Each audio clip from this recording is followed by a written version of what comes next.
Magandang araw po sa inyo lahat. Kay bilis po ng panahon, Christ the King na naman. Happy celebration po ng Christ the King.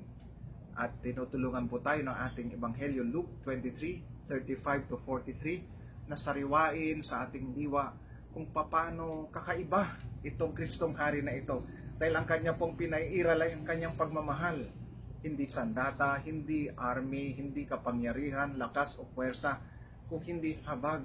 Tamang-tama rin po na sa ating pagdiriwang ng Christ the King, nagtatapos din ang taon ng Jubileo ng Habag, Jubilee of Mercy. Nagtatapos din ang Year of the Eucharist and the Family upang lahat ng ito ay pagdugtong-dugtongin natin at makita po natin na tayo ay kinukumbida ng Panginoon na tanggapin ang kanyang awa at habag tulad noong salarin na nakapako sa krus na katabi niya, na sinasabi po ng ating Ebanghelyo, Luke 23:35 to 43, itong salarin na ito na nagbukas ng kanyang puso sa awa at habag ng Panginoon. Sabi niya, Jesus, huwag mo akong kalimutan, alalahanin mo ako pagdating mo sa iyong kaharian. At sabi ng Panginoon, ngayon din ay makakasama mo ako sa paraiso.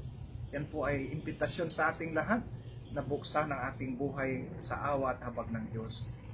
Sa konkretong paraan, magkumpisal. Sa konkretong paraan, magsimba lagi. Dahil doon po dumadaloy ang habag at awa at pagliligtas ng Diyos sa atin. Kaya't lagi po tayong magdasal, lagi po tayong lumapit sa ating Kristong Hari upang daluyan po tayo ng kanyang habag. Upang tayo rin ay maging mahabagin.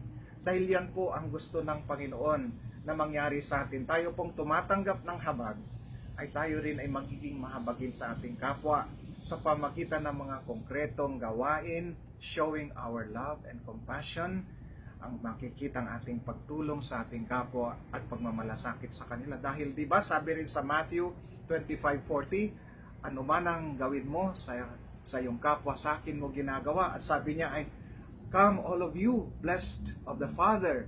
At pagsaluhan natin ang paghahari ng Ama. Dahil nung ako'y nagutom, pinakain mo ako. Nung ako'y nauhaw, pinainom mo ako. Ito po ay hinihintay na mangyari sa atin ng Diyos sa araw-araw.